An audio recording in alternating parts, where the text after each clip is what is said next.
Greetings from Dystopia, episode 37, on a cool, wet, rainy day. It is 54 degrees. Just had one of the park workers here. It's like he said, the park is technically closed. However, they don't have a gate on here.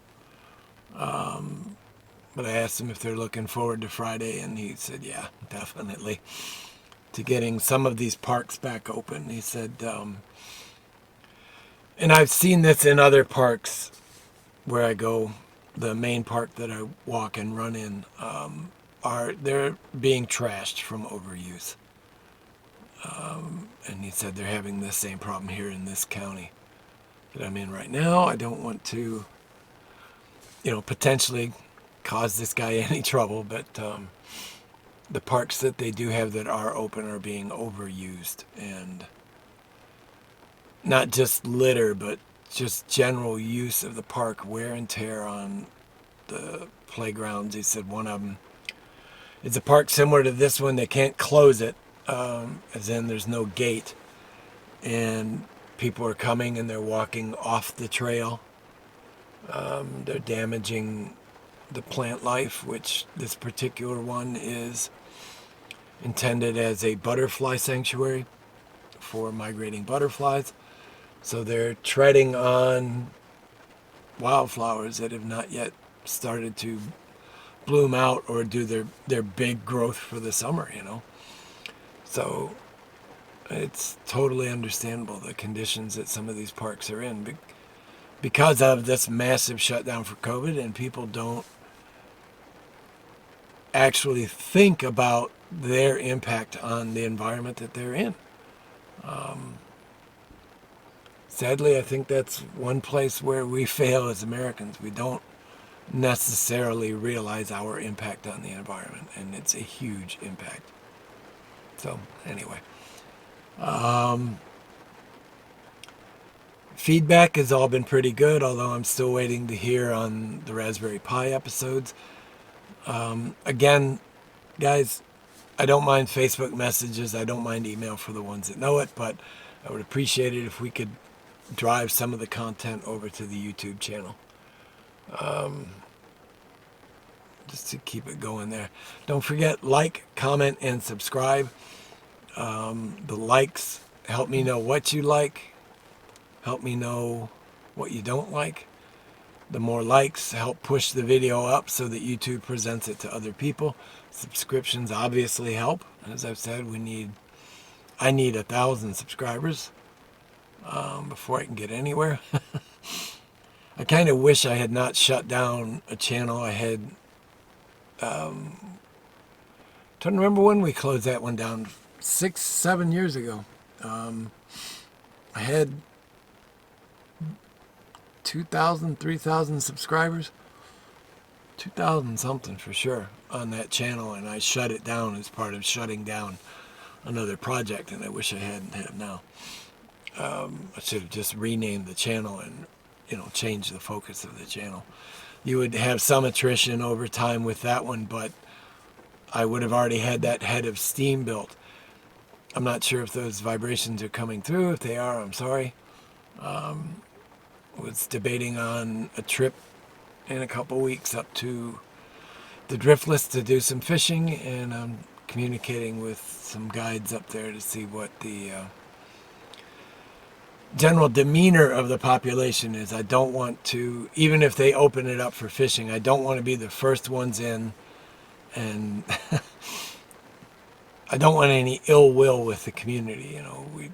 All of us as anglers have worked very hard to stay on the good side of the locals, and I'm one of those that has that mindset that I need to, make this a slow and cautious approach. I may actually have to read some of these here because they are steady messaging me. So pardon me while I read. It's super tricky. The streams have been more crowded than we've seen since the shop opened. And they just got their first coronavirus case last Friday. someone who had zero contact and hadn't left Vernon County, is the county up there in Wisconsin, for almost a year. Yep, the streams are crowded and it's causing a lot of animosity towards the anglers, especially those who are out of state. Yeah, okay. And that's if you are anglers, but in particular fly fishers, and you want to go to the driftless area of Wisconsin, I cannot recommend enough the fly shop there in Viroqua, Wisconsin, called the Driftless Angler. Matt and Jerry and crew are absolutely amazing. Their local knowledge, their willingness to help you find the fish if you're not a trout angler, is just super. And that's why they were the first contact that I made as far as going back up there to fish.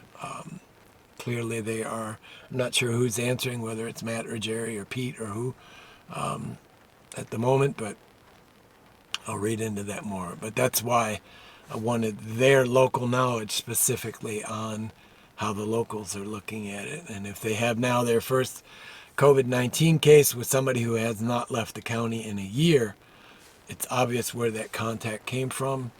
So yeah, we need to. So there you go. If you're an angler and you went to the driftless, get out. Of course, now it's too late. It's been brought in. I'm not going to get up on a high horse about this, but that should be living proof of a lot of the arguments I've made about traveling to different areas, even if it's the neighboring county. I have been very selective about going places that are minimal contacts with other people, either coming in or going out, particularly people from the city of Chicago. I don't think the city of Chicago has seen their peak yet, honestly. I don't think we have seen our peak yet.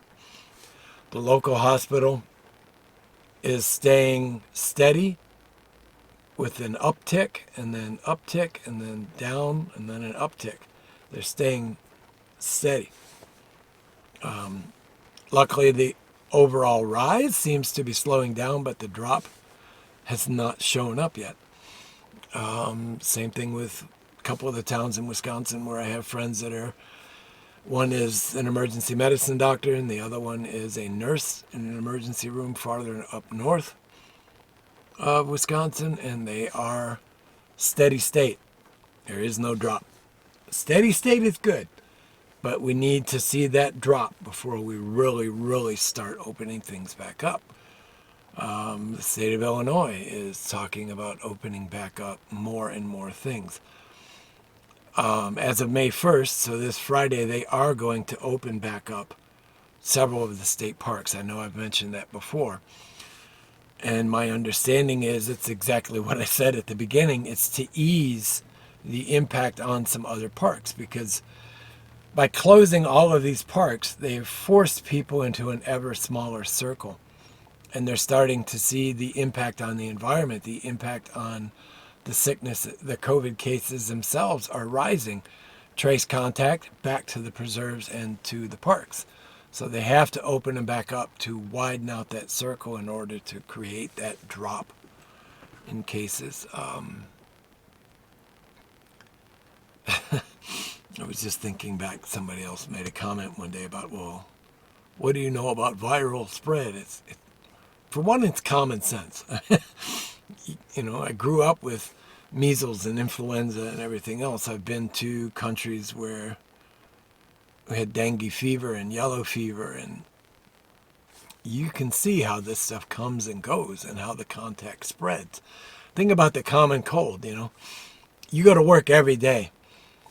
If, like, at my last job, there's a woman I used to work with daily, and she sat right next to me in the cubicle right next to me. And, oh, God, she's hilarious. One of the better people. But anyway, she would come to work with the sniffles from her kids, and I knew that within a couple days I was going to get sick. Never failed.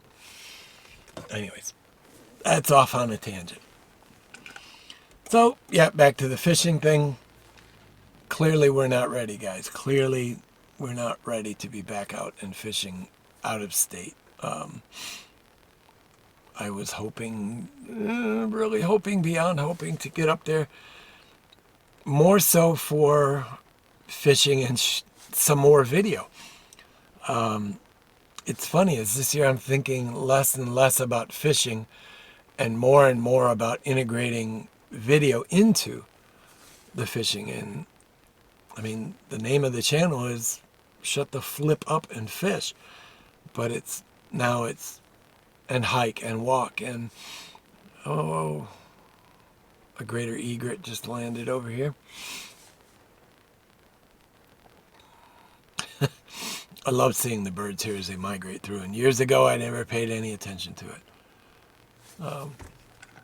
But yeah, so start looking into more and more fishing and stuff like that. But I want to keep it kind of general, just more to reflect my interests. And you guys have your chance to drive the interest and drive the things that I do. That was another comment.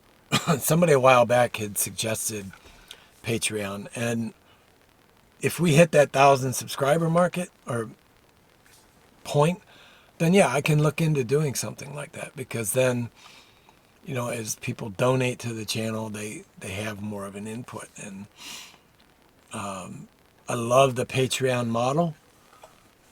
I've seen several channels grow amazingly quickly through Patreon, and the things that they do and the quality of the programming changed. 3 channels in particular that I can think of that are Patreon driven they went from this quality, or one of them actually lower quality. I don't want, not that mine is high quality, but you get what I'm saying. The video quality, the audio quality, they went from literally amateur grade to pro grade, because they were able to afford the equipment, able to afford classes and training and everything else. 2 of those channels, in fairness, it's kind of hard to say anything about their videography and photography skills. One channel, the guy was an advertising and travel filmmaker in a previous life, so the skill set is already there. The other channel, the guy is a professional photographer, so the sight is there, the vision is there. He just needed to learn videography. And the change in these 3 channels has been absolutely amazing. I have no intention of ever having that skill level. But I want to produce the best videos I can and keep things that are interesting for you guys. So, all right, guys, be good, be well. We'll see you.